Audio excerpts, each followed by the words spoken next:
I am Joshua. I'm 32 years old, and at the celebratory dinner for my own MBA graduation and promotion to senior strategy consultant, my father looked me dead in the eye and told me he wished I'd never been born. Before I tell you how I walked out of that restaurant and completely erased myself from their lives, leaving them with nothing but their regret, let me know where you're watching from in the comments below. It's good to know we're all in this together. The clinking of silverware on porcelain sounded like thunder in the sudden silence. My mother's wine glass, halfway to her lips, froze in midair. Across the table, my mentor and boss, Lincoln, who had just been praising my final thesis and my work ethic, looked like he'd swallowed a wasp. The entire private dining room at Monaco's, a place I had chosen and paid for myself to celebrate this milestone, was holding its breath. Every single person, my friends, my colleagues, the managers from my firm, was staring. They were staring at my father, Aaron, whose face was a mask of cold, sneering disappointment. And then they were staring at me.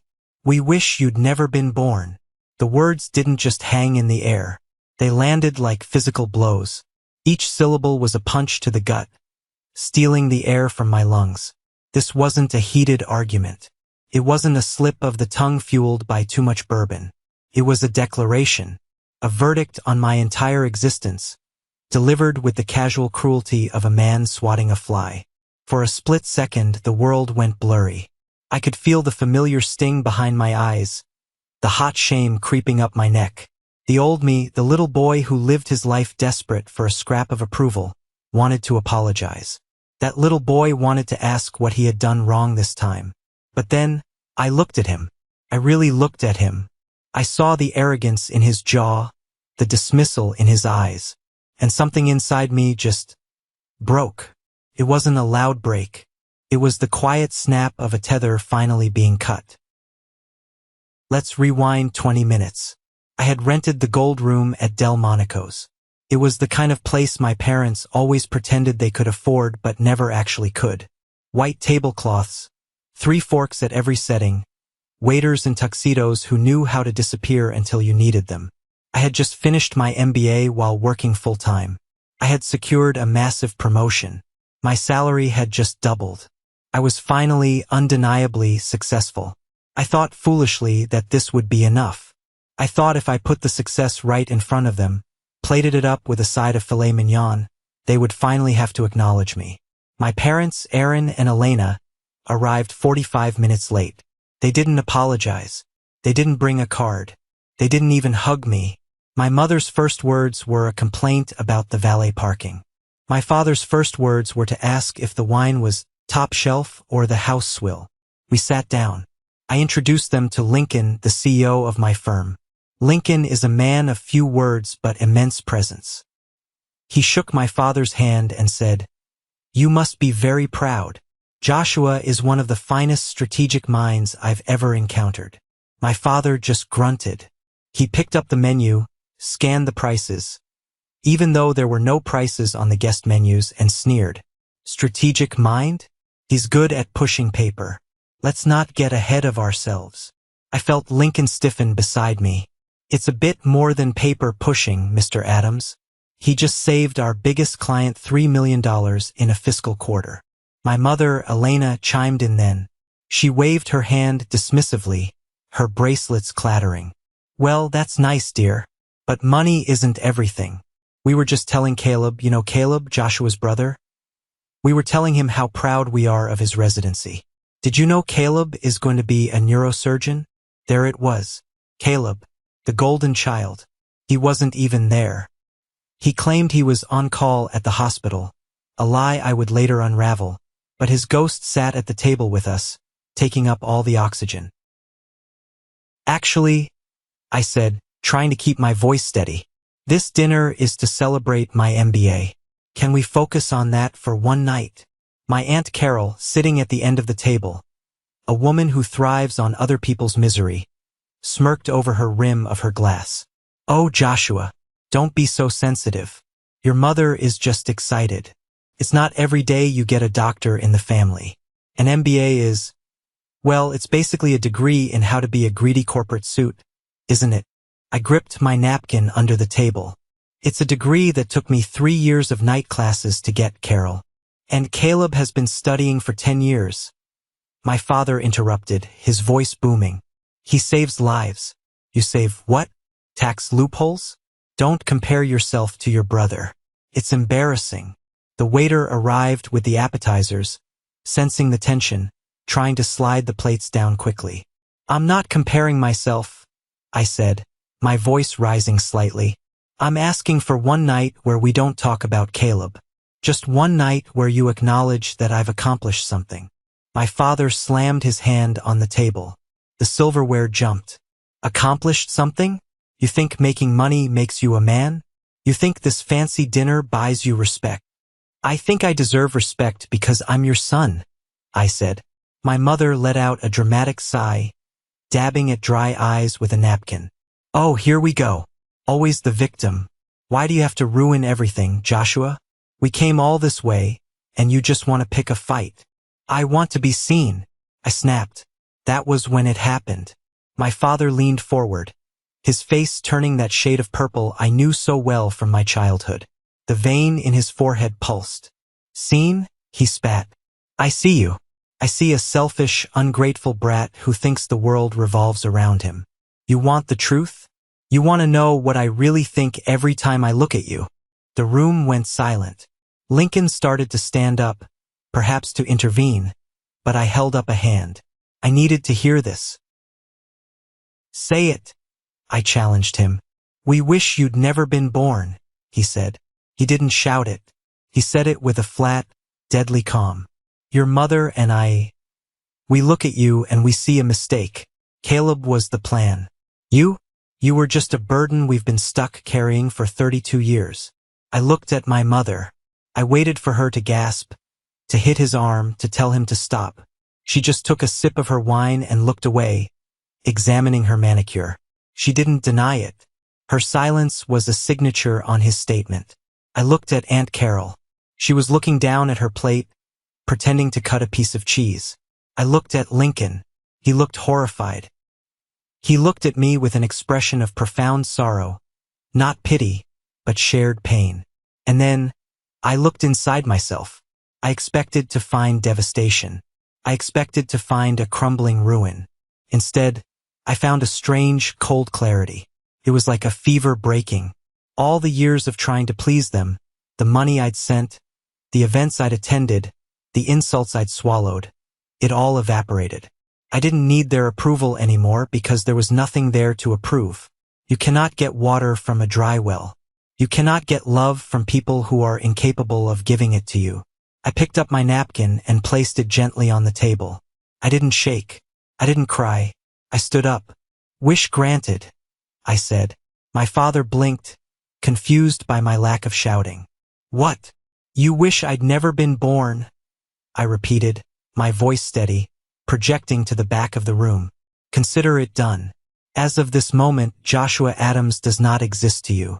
Do not call me. Do not write to me. Do not come to my home. Live your lives exactly as you requested, as though you never had a son named Joshua. Don't be dramatic, my mother scoffed, though her voice wavered slightly. Sit down and eat your steak.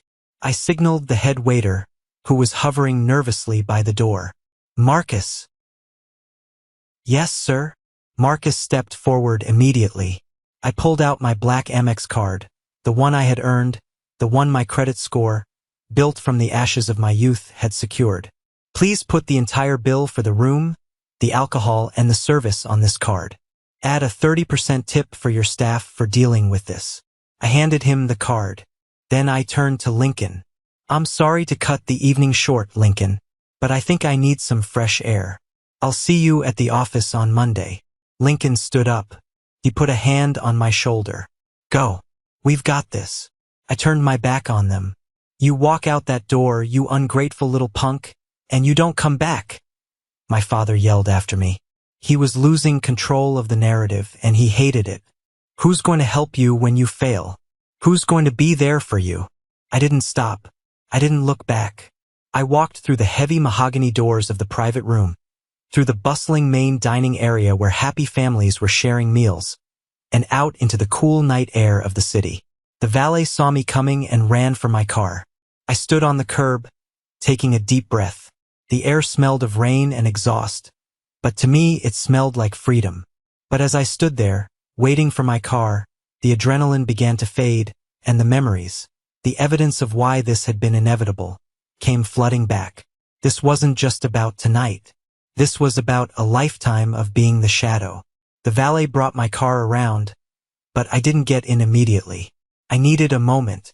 My hands were finally starting to shake, a delayed reaction to the adrenaline dump. I leaned against the cold metal of the car door and closed my eyes. The image of my father's face, twisted in that sneering rejection, flashed in my mind. But it wasn't the first time I'd seen that look. That look had defined my childhood. To understand why walking out of that restaurant was the hardest and yet the easiest thing I've ever done, you have to understand the hierarchy of the Addams household. There was King Aaron and Queen Elena. There was the Crown Prince, Caleb. And then there was me, the servant, the scapegoat, the mistake. I remember being 14 years old. It was mid-November, and a nasty storm had blown through our town, ripping shingles off the roof of our two-story colonial. Water was leaking into the attic, threatening to ruin the ceiling of the master bedroom. My father was too cheap to call a professional on a Sunday, and he certainly wasn't going to go up there himself with his bad back, a condition that mysteriously vanished whenever he wanted to play golf. "Joshua," he had bellowed up the stairs, "get the ladder. There's a tarp in the garage. Fix it." It was 35 degrees outside. The rain was coming down in sheets of ice. I was 14. I spent 6 hours on that roof. My fingers were so numb I couldn't feel the hammer. The wind threatened to knock me off the slick shingles every time I stood up. I was terrified. I was freezing. But I did it. I nailed the tarp down, dragged the heavy bags of sand up to secure the edges, and stopped the leak. When I finally climbed down, soaked to the bone, shivering so hard my teeth clattered, I walked into the kitchen. I tracked a little bit of mud and wet leaves onto the linoleum. My mother didn't rush over with a towel. She didn't have hot cocoa waiting. She screamed, "Look at this mess!" she shrieked, pointing at the floor. "I just mopped this. Aaron, look what he did." My father stormed in from the living room, where the TV was blaring a football game. "Can't you do anything right? You're useless. Clean this up before you even think about changing." I cleaned the floor on my hands and knees, shivering in my wet clothes. And where was Caleb? Caleb, who was 12 at the time, was sitting on the plush sofa in the living room, dry and warm. He was playing a brand new video game console. "Dad got it for me?" Caleb had smirked when he saw me looking. "Because I got a B+ on my science project." A B+. I had straight A's. I had just saved their roof. I got hypothermia and a scolding. Caleb got a B+ and a console. That was the dynamic. But nothing illustrated it quite as clearly as the cars. When I turned 16, I needed a car to get to my after-school job washing dishes at a diner. A job I had to take because my parents refused to give me an allowance, unlike Caleb, who got $50 a week just for existing. I saved every penny. I ate the free shift meals at the diner so I didn't have to spend money on food. After 2 years, I had enough to buy a beaten-up, rust-bucket Honda Civic with 180,000 miles on it. The heater didn't work. The passenger door didn't open from the outside. But it was mine. I drove it home, beaming with pride. I had bought my own freedom. My father looked at it in the driveway and laughed. "I hope you don't expect to park that heap in front of the house. It brings down the property value. Park it around the block." 6 months later, Caleb turned 16. I came home from school to find a flatbed truck in the driveway. Sitting on it, gleaming in the sunlight, was a Porsche 911. Not a used one. A brand new silver Porsche. I stood there, my backpack slipping off my shoulder, staring. It was insane. We weren't billionaires. My father did okay in real estate, but a brand new Porsche for a 16-year-old? It was financial suicide. It was madness. "Happy birthday, son!" my father yelled, tossing Caleb the keys. Caleb caught them, grinning like a Cheshire cat. I walked up to my father. "Dad? A Porsche?" You told me you couldn't help me with insurance on my Civic. My father adjusted his tie, looking down at me. Joshua, try to understand. Caleb is going to be a doctor, a surgeon. He needs to project an image of success and reliability. People trust a man in a Porsche. Nobody trusts a man in a rusted Honda. It's an investment in his future. He's 16, I argued. He doesn't even have a license yet. He failed algebra. He will learn, my mother snapped, coming out of the house with a camera. Stop being so jealous, Joshua. It's ugly. Smile for your brother. I didn't smile. I watched Caleb rev the engine, grinding the gears because he didn't know how to drive a stick shift. My heart sank, not just because of the inequality, but because I realized then that in their eyes, Caleb was the protagonist of our family movie. I was just an extra, the final straw of my childhood. The moment I stopped trying to buy their love with sentimental gestures was Christmas of my senior year. I had worked double shifts at the diner for months. My grades suffered slightly, but I pulled them back up. I wanted to give them something amazing. I thought if I give them something huge, something they really want, they'll see me. I bought them a massive flat-screen TV and a leather recliner for my dad. Cost me nearly $3,000. My entire savings. Christmas morning came. I dragged the boxes out. Merry Christmas, I said, my heart pounding. My father tore open the box. He looked at the TV. It's the 50-inch? The 60-inch has better refresh rates, Joshua. But, thanks, I guess. We can put it in the guest room. My mother looked at the recliner. It's a bit bulky, isn't it? It doesn't really match the drapes. They went back to sipping their coffee. No hugs, no tears, just criticism. Then Caleb handed them his gift. It was a small, flat package wrapped in drugstore paper. My mother opened it. It was a cheap plastic frame. Inside was a picture of Caleb, just a selfie he had printed out. He was wearing a Halloween costume lab coat and a toy stethoscope around his neck. It's me as a doctor, Caleb said, his mouth full of a cinnamon roll. To remind you of my future. My mother burst into tears. She clutched the frame to her chest. Oh, Aaron, look at our boy. He's so focused. This is the most beautiful gift I've ever received. My father wiped a tear from his eye.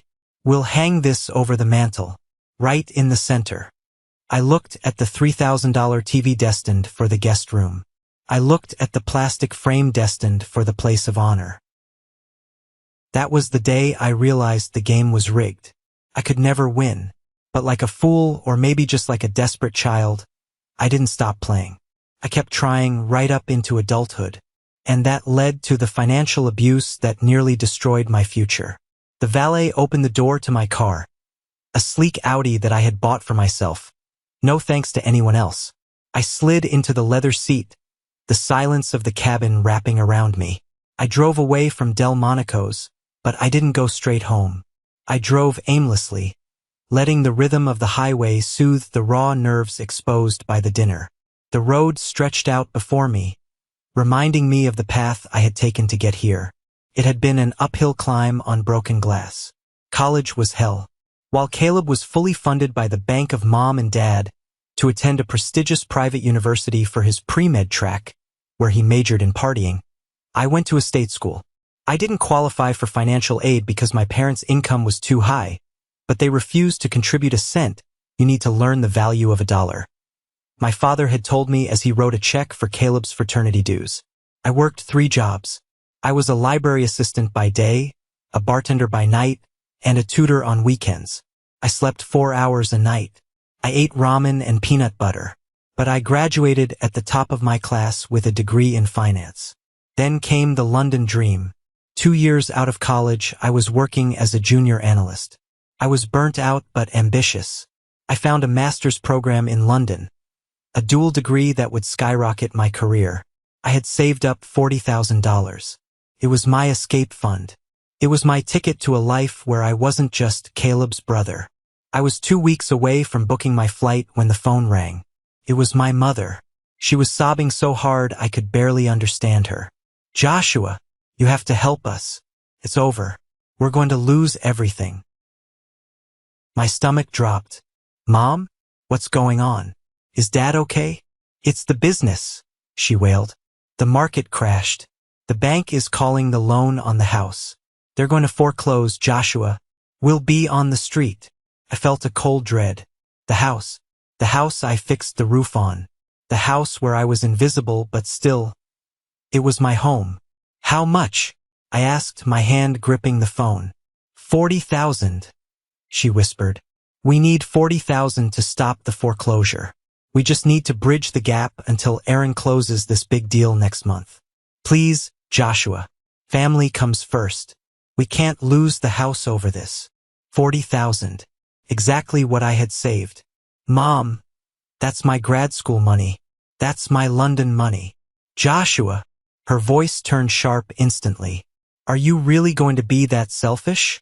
You'd let your parents sleep in a shelter so you can go gallivanting around Europe? After everything we've done for you? Everything you've done? I wanted to scream, but the programming ran deep. The guilt button was installed firmly in my psyche. Family comes first. If I give you this money, I said, my voice trembling, I can't go. I have to decline the acceptance. There will be other schools, she said, her voice softening now that she sensed victory. But you only have one family. Please, son, be the hero. I closed my eyes. I saw my dream of London dissolving. I saw myself stuck in my cubicle for another 5 years. Okay, I said. I'll wire it tomorrow. I sent the money. I declined the London offer. I stayed. A month later, I went home for a weekend to check on them. I expected to find them scrimping and saving, recovering from the near bankruptcy. Instead, the driveway was paved. The house had been repainted, and parked in the garage next to my father's BMW was the Porsche. But it had new rims, custom rims. I thought you were broke, I said to my father over dinner. I thought you were losing the house. We recovered, he said vaguely, chewing on a steak. The deal came through. So, can I get my money back? For school. He laughed. Don't be gauche, Joshua. That money went into the equity of the house. It's an investment. Besides, we had to help Caleb. Med school applications are expensive. Tutors, prep courses. It adds up. I felt a sick feeling in my stomach. You used my money for Caleb? It all goes into the same pot, my mother said breezily. Don't be petty. I swallowed my rage. I went back to work. I worked harder. I got into the MBA program locally. I told myself it was fine, but the doubt had been planted. It grew into a thorny vine when I saw the Instagram post. It was about 6 months before the graduation dinner. I was scrolling through social media, and I saw a post from one of Caleb's friends, a guy named Skeeter. The photo was geotagged in Las Vegas. It showed Caleb, looking disheveled and wild-eyed, standing next to a roulette table. He was holding a stack of chips. In the background, through the casino doors, you could see the valet stand. And there, unmistakable in its silver arrogance, was the Porsche. The caption read, Doc Caleb betting it all on black. Hashtag medschoollife, hashtag Vegas baby, hashtag rolling high. I zoomed in on the photo. The date was from 3 days ago. Caleb was supposed to be in finals week at his university. I called my mother. Mom, is Caleb in Vegas? Don't be ridiculous, she snapped. He's in the library studying. I just spoke to him. He's so stressed, poor thing. We sent him another 5,000 for lab fees. Lab fees? I asked. Mom, I think. Stop trying to sabotage your brother, she yelled. You're just jealous because he's going to be a doctor and you're just... Whatever it is you do. I hung up, but I took a screenshot of the photo. That was the seed of the twist. That was the moment I started to suspect that the golden child was actually fool's gold. But I didn't have the proof. Not yet. I put my head down. I finished my MBA. I got the promotion. I planned the dinner at Monaco's. I thought, okay, this is it. One last try. If they reject me now, I'm done.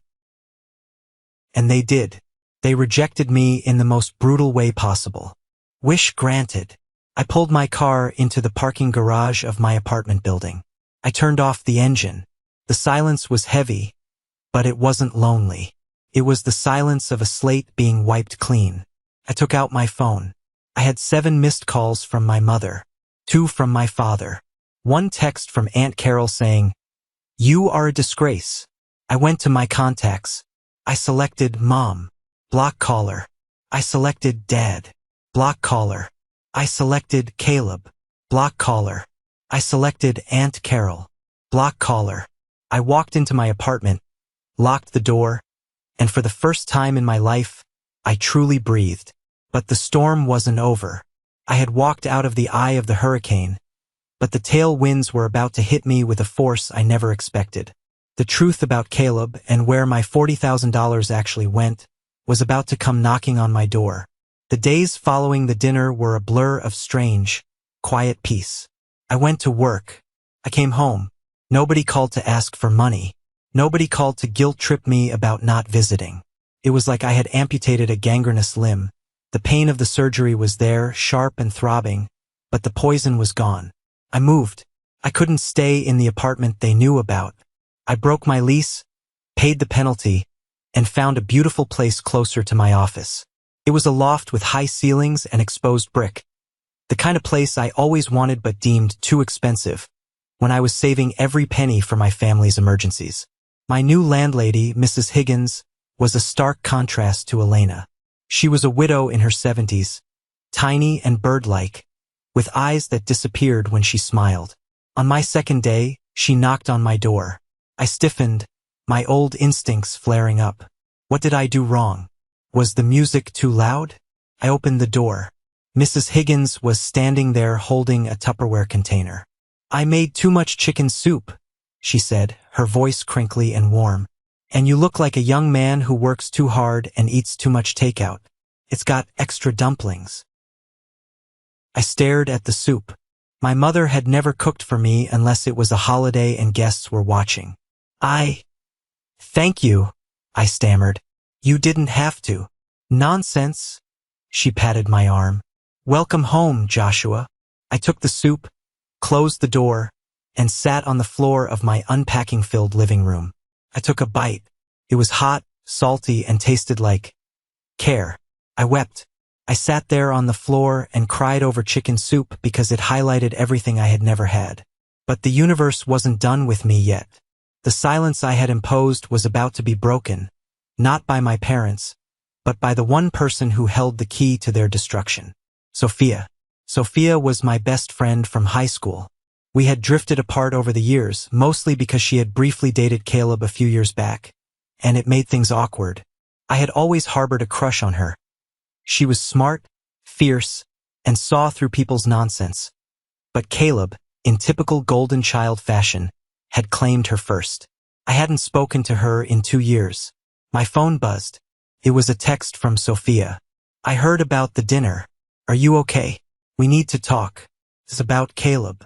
It's important." My heart hammered against my ribs. It's about Caleb. I met her at a coffee shop downtown. Sophia looked tired. She was twisting a paper napkin into shreds. "Hey," I said, sitting down. "What's going on? Did my parents send you?" "No," she said quickly. "God, no. I blocked them ages ago." She looked up at me, her brown eyes serious. "Joshua, I've been holding on to something because I was afraid of hurting you, and I was afraid of your dad. But after what I heard he said to you, you need to know." She pulled a thick manila envelope out of her bag and slid it across the table. "What is this?" I asked. "Open it." I opened the clasp. Inside were printouts, emails, bank transfer receipts, and a letter from the dean of the university medical school. I picked up the letter first. It was dated 3 years ago. "Dear Mr. Caleb Adams, due to academic failure and repeated violations of the Student Conduct Code regarding illicit substances, you are hereby expelled from the pre-medical program effective immediately." I read it twice. 3 years ago? But he's in residency. Mom said he's in residency. "He's not," Sophia said, her voice hard. "He never even finished his first year. He's been lying to them. Or maybe they know and they're lying to everyone else. I don't know. I flipped to the next page. It was a screenshot of a text conversation between Caleb and Sophia from 2 years ago. Caleb, "Soph, please. I need 5K. The guys are gonna break my legs. Dad won't send more until next week." Sophia, "Caleb, stop. You have a gambling problem. Tell your parents." Caleb, "If you tell them, I'll kill myself. I swear. Just lend me the money." "Gambling," I whispered. The image of the casino in Vegas flashed in my mind. "It's bad, Josh," Sophia said. "He's addicted to online poker and sports betting. That Porsche? He pawned the title to a loan shark 6 months ago. He's driving a rental car that looks like it when he visits home." I felt a cold rage building in my chest, different from the sadness at the dinner. This was the rage of a man realizing he had been robbed. "The London money," I said, my voice shaking. 3 years ago, Mom called me. She said they were losing the house. She needed $40,000. Sophia's face went pale. She reached into the envelope and pulled out a bank statement she had managed to get from Caleb when they were dating. He had left his laptop open. "Look at the date," she pointed. There it was. A transfer of $40,000 into Caleb's account. The date matched exactly the day after I wired the money to my parents. And the transaction immediately following it? $40,000 transfer to BetKings online offshore. The room spun. My parents hadn't been losing the house. The business wasn't failing. They had taken my life savings, the money I scraped together by starving myself, the money that represented my dream of studying in London, and they had given it to Caleb to pay off a gambling debt. They stole my future to pay for his addiction, and they called it family comes first. "They knew," I said, my voice sounding like gravel. "They knew he wasn't in school. They knew he was gambling, and they bled me dry to keep his secret. They're enablers, Josh," Sophia said, reaching for my hand. "They're sick. Caleb is the golden child, so his failures are their failures. They'd rather destroy you than admit their precious prince is a screw-up." I looked at the papers. This wasn't just evidence. This was ammunition. "Why are you telling me this now?" I asked. "Because Caleb called me yesterday," Sophia said. "He's in deep again, deeper than ever. He owes money to some very bad people. Real criminals, not just websites. He's desperate. And since you cut them off, the ATM is closed." I sat back in my chair. A dark realization washed over me. "They're going to come for me," I said. "If the ATM is closed, they're going to try to break the door down." Sophia nodded. "Be ready." I looked at the evidence scattered on the table. The lies, the theft, the betrayal. "I won't just be ready," I said, gathering the papers. "I'm going to end this." I didn't have to wait long. 2 days later, the storm made landfall inside the one place I thought was safe, my office. It was Tuesday morning. I was in the main conference room, the glass-walled one that overlooks the city skyline. I was presenting the quarterly strategy to our biggest client, a tech conglomerate that accounted for 40% of our firm's revenue. Lincoln was there, sitting at the head of the table. I was in my element. I was confident, articulate, commanding the room. For a moment, I forgot about Aaron, Elena, and Caleb. Then the heavy glass doors swung open. It wasn't a subtle entrance. Gray, a colleague of mine who had always been jealous of my promotion, a man who would step over his own grandmother to get ahead, was holding the door open with a faux-concerned look on his face. "I'm so sorry to interrupt," Gray said, his voice dripping with insincere apology. "But there's an emergency. Joshua's parents are here. They say it's life or death." My blood ran cold. I turned around. Standing in the doorway were Aaron and Elena. But they didn't look like the arrogant monarchs from Monaco's. They looked wrecked. My father wasn't wearing a tie. His shirt was rumpled. My mother's makeup was smeared, her eyes red and puffy. "Joshua," my mother wailed, pushing past Gray. She threw herself into the room, ignoring the stunned clients. "Oh, thank God. We've been trying to call you. Why did you block us?" Lincoln stood up, his face hardening. "What is the meaning of this? We are in a meeting. I don't care about your meeting, my father shouted, stepping in behind Elena.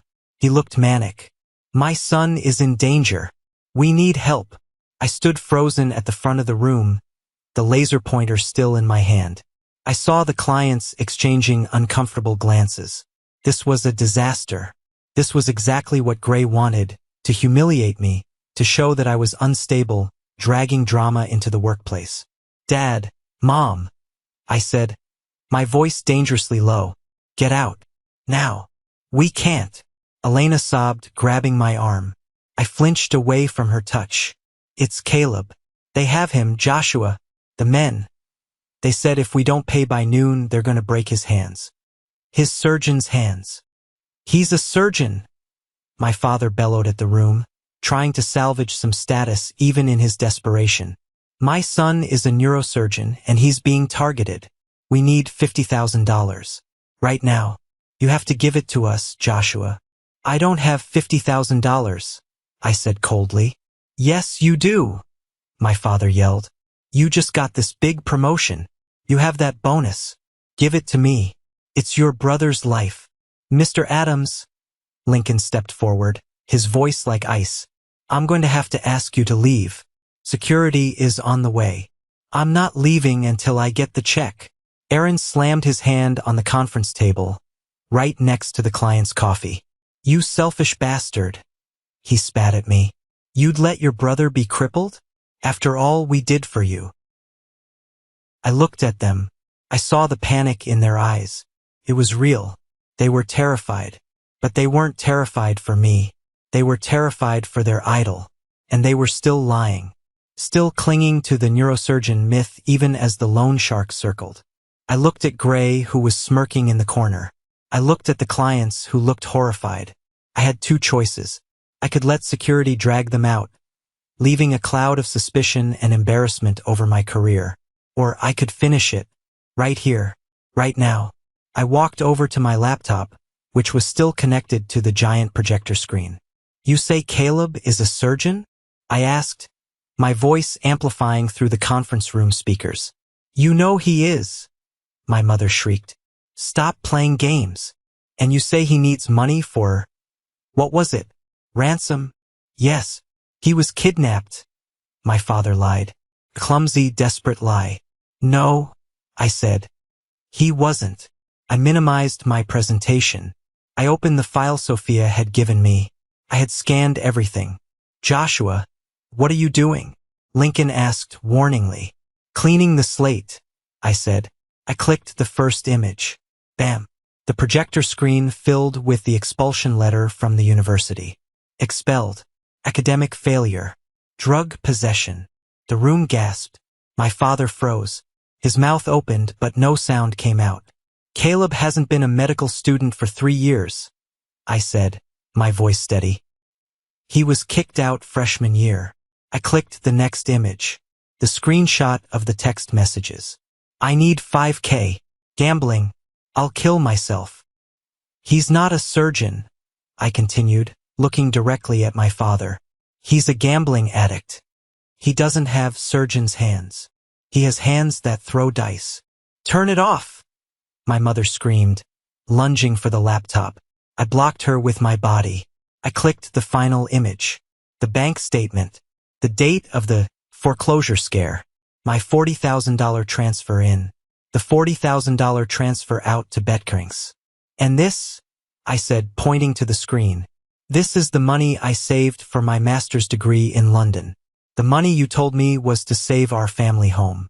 You stole it. You stole my future to pay his bookie. I turned to the clients. I apologize for this display, but I value transparency above all else. I am not talking about student loans or family emergencies. I am talking about a gambling addiction funded by theft and fraud. My father looked small. For the first time in his life, he looked small.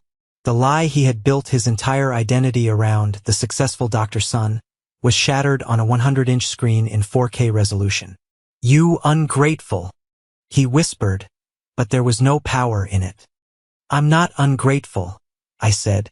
I'm done. I'm not giving you a cent. If Caleb owes money to criminals, maybe he should sell the Porsche. Oh wait, he already pawned that, didn't he? My mother sank into a chair, sobbing into her hands. Not tears of sorrow, but tears of exposure. Security! Lincoln's voice boomed. 2 security guards entered the room.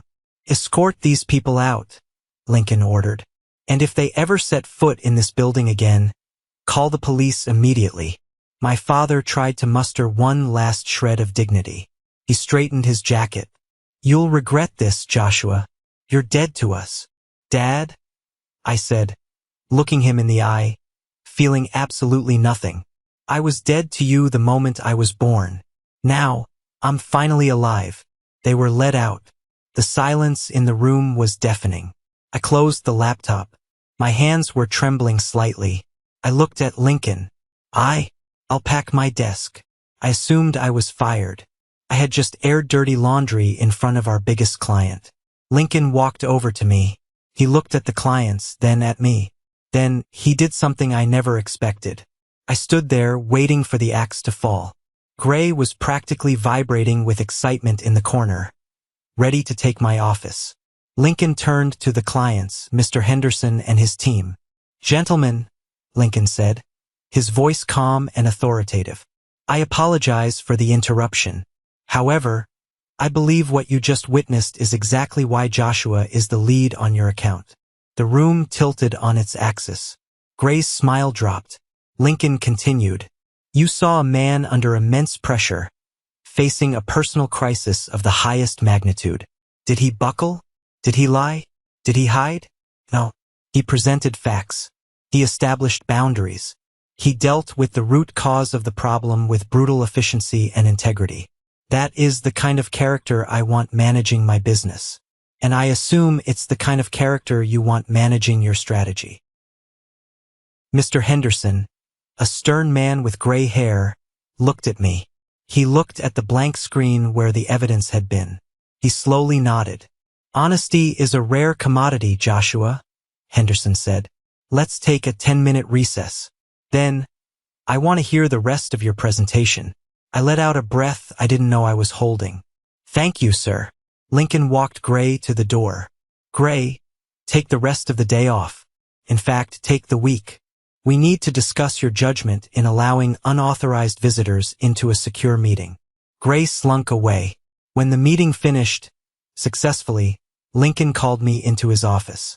I knew, he said quietly, pouring 2 glasses of scotch. You knew what? I asked, sinking into the chair. I ran a background check on you when I hired you. Standard procedure.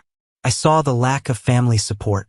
I saw the credit history struggle in your early 20s. I suspected you were carrying a heavy load.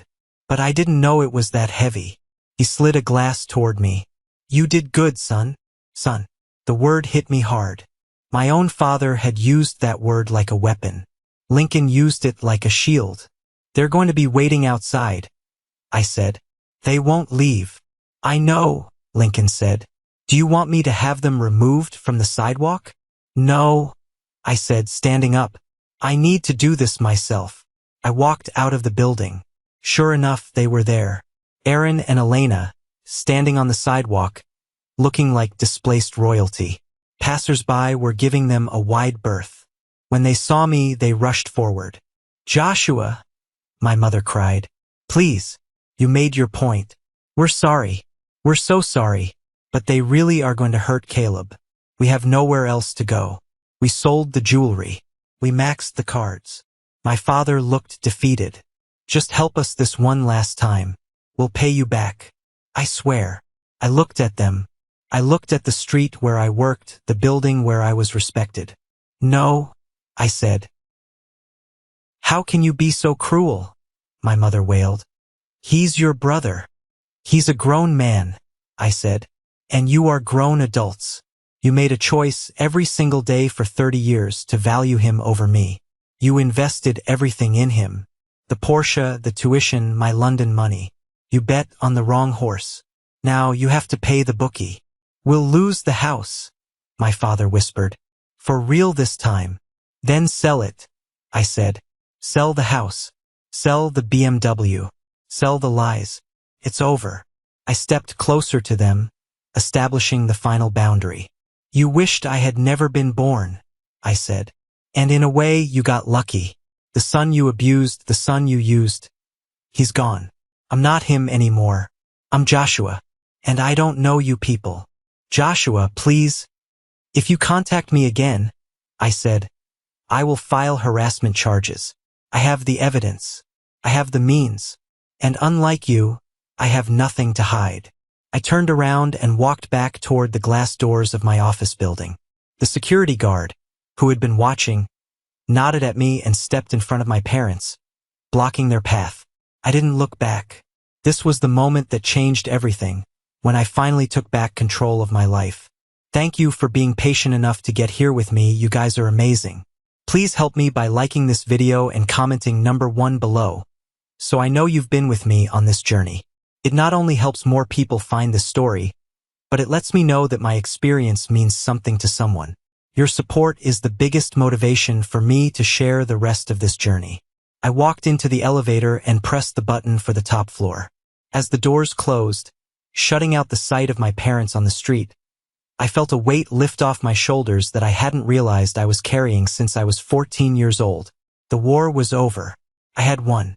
But winning has a cost, and I was about to find out what life looks like when you burn the bridge back to where you came from. The elevator doors opened to the lobby of my apartment building, and for the first time in 32 years, I didn't feel the ghost of my father standing behind me.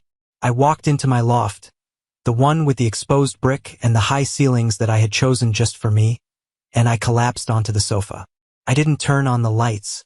I just sat there in the deepening twilight, listening to the city hum outside. You might think that after a victory like that, after exposing the lies, protecting my career, and finally standing up to the people who had tormented me, I would be popping champagne.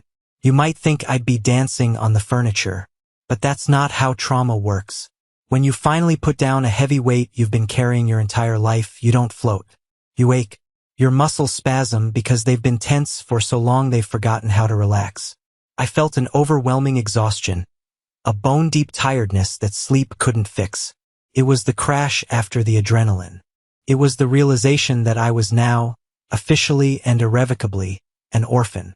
Not by death but by choice. The first month was the hardest. It was the silence. I had spent my life conditioned to expect the phone to ring with a crisis. Joshua, we need money. Joshua, Caleb crashed the car. Joshua, you're ungrateful. I was used to the chaos. I was addicted to the cortisol spikes. Now, my phone was silent. I had blocked them, yes, but the phantom ringing haunted me. I would wake up at 3 a.m., heart pounding, reaching for my phone to fix a problem that didn't exist. But slowly, the silence transformed. It stopped being empty and started being peaceful. Mrs. Higgins, my landlady, became a strange anchor for me. She didn't pry. She just seemed to know when I was having a bad day. I'd come home to find a fresh loaf of banana bread hanging on my doorknob. Or she'd accidentally buy too many newspapers and leave one for me. It was these small, non-transactional acts of kindness that started to rewire my brain. I realized that love wasn't something you had to buy with a $40,000 check. It was just there. And then there was Sophia. We didn't jump into a relationship immediately.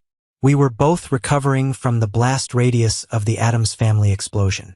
But she was there. She came over on Friday nights, and we'd order Thai food and sit on my floor, going through the wreckage of the past. Did you know? She asked me one night, twirling noodles on her fork, that Caleb tried to sell me a fake Rolex once? He swore it was real, said he got it from a patient. I laughed, felt rusty but good. A patient? He wasn't even in med school. I know. She shook her head. But the confidence, Josh.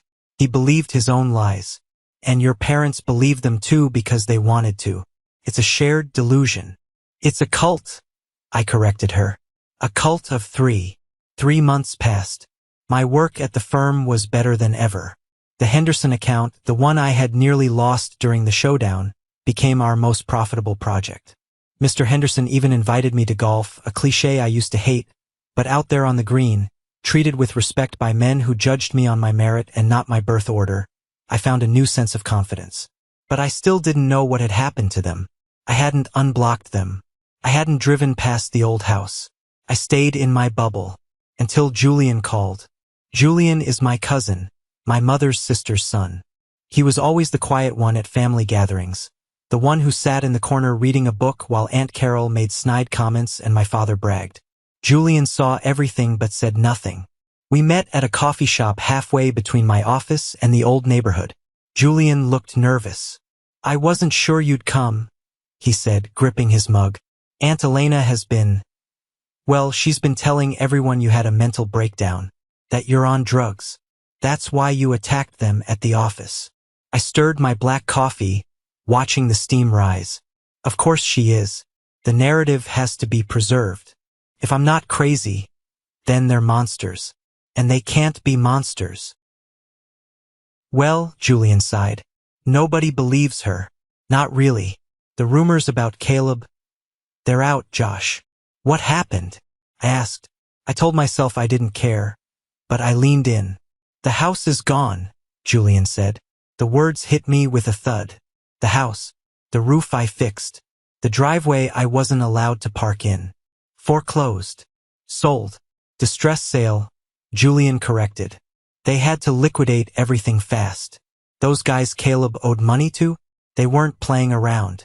Uncle Aaron had to cash out his retirement, sell the BMW, and sell the house just to cover the principal of the debt. They're living in a 2-bedroom apartment over on 4th Street now. You know the area. I did. It was a rough neighborhood.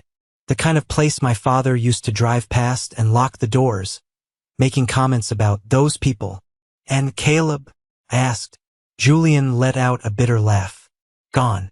The minute the debt was paid, he took off. Said the stress of the family was too much for his mental health. He's in Florida, I think, trying to become a crypto influencer or some nonsense. He left them, Josh. After they bankrupted themselves for him, he left them in that apartment and didn't look back. I looked out the window. It was poetic justice, savage and precise. They had sacrificed their responsible son to save their golden son, and the golden son had looted the kingdom and fled. They look old, Josh, Julian added softly. Aunt Elena, she looks 10 years older. She cries a lot. She keeps waiting for Caleb to call. She'll be waiting a long time, I said, finishing my coffee.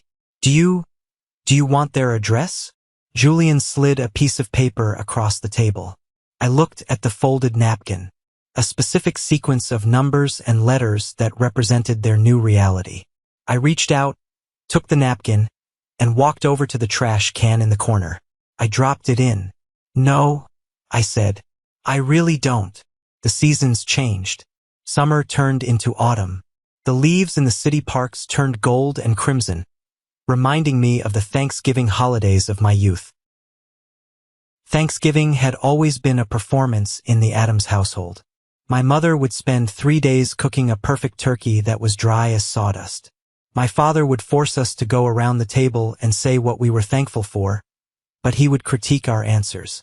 Caleb would always be thankful for his gifts, and my parents would beam. I would be thankful for survival, though I never said it out loud. This year, Thanksgiving was going to be different. I decided to host, not a formal dinner, a friendsgiving. I invited Sophia. I invited Lincoln, who it turned out was going through a messy divorce and had nowhere to go. I invited Mrs. Higgins, who had no family left. I invited Julian. I spent the day cooking. I made a turkey, but I brined it the way I wanted. I made stuffing with sausage and apples. I made spicy cranberry sauce. The apartment smelled like sage and butter, not stress and hairspray. Guests started arriving at 4 p.m. Lincoln brought a bottle of whiskey that cost more than my first car. Mrs. Higgins brought a green bean casserole that was 90% cheese and fried onions, and it was delicious. Sophia brought wine and a smile that lit up the room. We sat around my dining table, a table made of reclaimed wood that I had picked out myself. There were no assigned seats. There was no dress code. To Joshua, Lincoln raised his glass. For finding his way. To the chef. Sophia cheered. We ate. We laughed. Lincoln told funny stories about corporate disasters. Mrs. Higgins told us about her wild youth in the 70s. Julian actually spoke, making jokes that had us doubling over. Nobody asked about my salary. Nobody compared me to a neurosurgeon. Nobody told me I was chewing too loud. I looked around the table, bathed in the warm glow of candlelight, and I felt a lump in my throat. But it wasn't the lump of anxiety I used to feel. It was gratitude. This was it. This was what they call a chosen family. These people didn't share my DNA. They didn't have to love me. They chose to. And that made the bond stronger than blood ever could. Then my phone buzzed. I had left it on the counter, face up. The screen lit up. Blocked number. My stomach tightened. I knew. I just knew. It was 7 p.m. on Thanksgiving. The time my mother always made the family calls. I picked up the phone. The room went quiet, sensing the shift in my energy. "Answer it," Sophia whispered, touching my arm. "You're strong enough." I swiped right. "Hello, Joshua." It was my mother. Her voice sounded thin, frail. The imperious tone was gone, replaced by a tremulous waver. "Joshua, is that you?" "It's me," I said, leaning against the kitchen counter. "Oh, thank God. We didn't think you'd answer. We tried your old number, but it didn't work. We got this one from Aunt Carol." Of course. Aunt Carol, the family spy network. "What do you want, Elena?" I didn't call her mom. Couldn't. There was a pause. I could hear shuffling in the background. We just wanted to say Happy Thanksgiving. We miss you, son. It's very quiet here. Where is Caleb? I asked. I knew the answer, but I wanted her to say it. "Oh, well, Caleb is very busy," she lied. The habit was so ingrained she couldn't stop even now. "He has a big conference in Miami. He couldn't make it back. So it's just your father and me." "And the Porsche?" I asked. "Did he drive that to Miami?" Silence. "Joshua, please." My father's voice came on the line. He sounded defeated, broken. "We made mistakes. We know that. We're paying for them. We're in a smaller place now. It's been hard. We were hoping. Maybe we could see you? Just for coffee? We want to fix this." I closed my eyes. I imagined them in their cramped apartment, eating a supermarket turkey alone, staring at the phone. A part of me, the part that was still a little boy, wanted to rush over there and save them. Wanted to write a check. Wanted to fix the roof. But then I looked at my table. I looked at Sophia, looking at me with concern. I looked at Lincoln, who had stood up for me when my own father wouldn't. I looked at Mrs. Higgins, who fed me when I was starving for care. "You can't fix this," I said. "Some things you break can't be glued back together. You didn't just break a plate, Aaron. You ground it into dust." "But we're your parents," my mother sobbed. "Family comes first." "No," I said firmly. "Family is a verb. Family is what you do, not who you are. And right now, I'm having dinner with my family. People who respect me. People who don't steal from me. People who don't wish I was never born. Joshua, don't hang up. Please, we have nothing." "You have each other," I said. "And you have the memory of your golden child. That has to be enough." "Joshua," I pressed the red button. I didn't block the number immediately. I stared at the phone for a second. Then I turned it off completely. I walked back to the table. "Everything okay?" Mrs. Higgins asked gently. I picked up my wine glass. "Everything is perfect. Who wants pie?" The laughter started up again. The shadow had passed over the house, but it hadn't lingered. I had exorcised the demons, not with holy water, but with boundaries. A year later, my life had settled into a rhythm of success and contentment that I previously thought was reserved for people in movies. I had been promoted again to partner at the firm. Sophia and I had moved in together, into a beautiful townhouse with a garden, because we both wanted a dog. We got a golden retriever and named him Lucky, a subtle nod to the fact that we had made our own luck. I hadn't heard from my parents since that Thanksgiving call. Julian told me they had stopped asking about me. They had sunk into a bitter, isolated existence. alienating even Aunt Carol with their constant complaints about how the world had wronged them. They were stuck in a time loop, replaying their glory days, refusing to accept their reality. I was free, or so I thought. There was one last thread to cut, one last ghost to banish. It arrived on a Tuesday afternoon, buried in my spam folder. I was clearing out my emails when I saw the subject line, "Hey bro, business proposition." The sender was cryptokingcaleb@gmail.com. My finger hovered over the mouse. I knew I should just delete it. I knew nothing good could come from opening that digital Pandora's box. But curiosity is a powerful force. I wanted to see the face of the enemy one last time. I opened it. "Yo Josh, long time no talk. Hope the corporate grind isn't killing you. Listen, I know things got weird with mom and dad. They're crazy, right? You were smart to get out. They wouldn't stop nagging me about money, so I had to bounce. Toxic vibes, man. Anyway, I'm in Miami now. Things are huge. I'm launching a new NFT project. It's going to be the next Bitcoin. I've got some investors lined up, but I need a bridge loan to cover the marketing launch.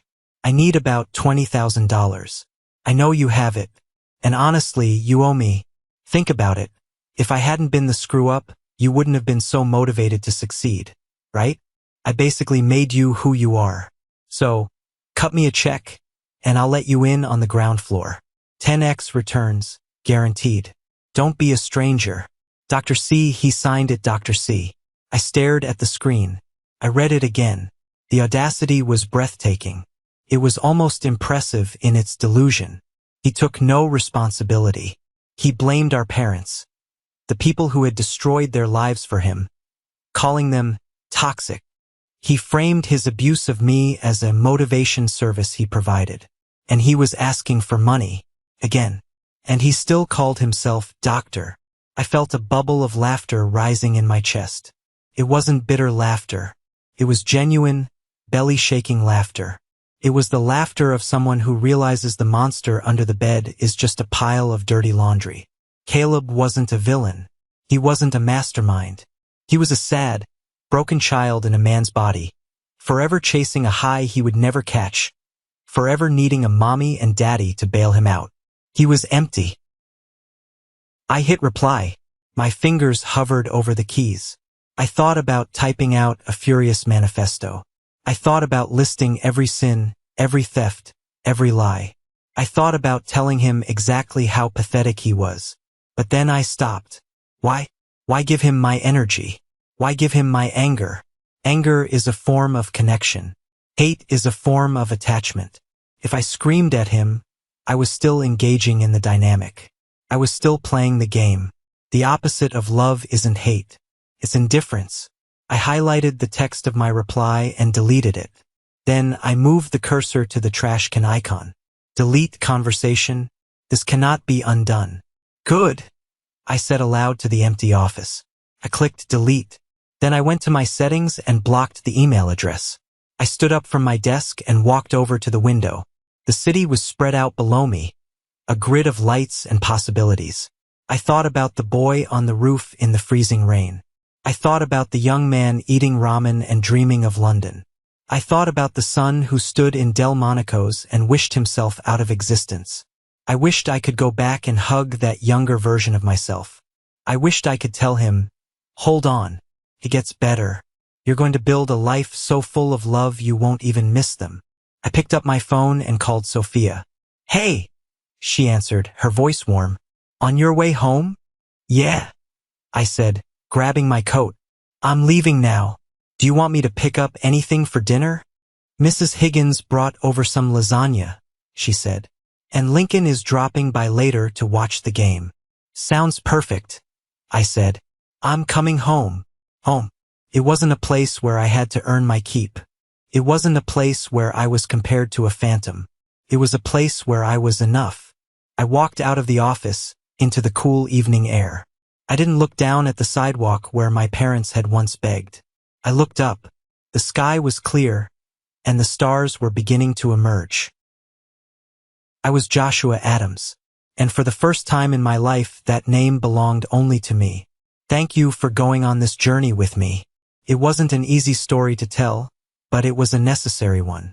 If you take anything away from my experience, I hope it's this: you cannot heal in the same environment that made you sick.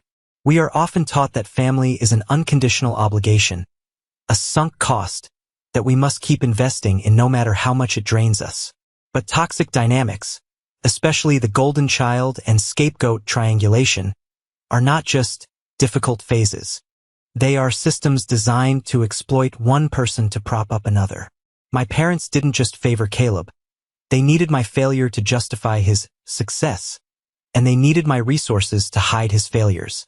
The hardest lesson I learned is that boundaries are not punishments. They are protections. Walking away wasn't an act of cruelty toward them. It was an act of love toward myself. You have the right to fire toxic people from your life, even if they gave birth to you. You have the right to redefine family as the people who support your growth, respect your no, and love you for who you are, not what you can provide. I want to hear from you now. This is a safe space.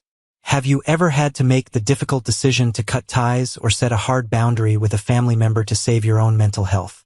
What was the moment you knew enough is enough? Please share your thoughts in the comments below. Or, if this story resonated with you and you agree that we need to normalize prioritizing our peace, just comment the word good.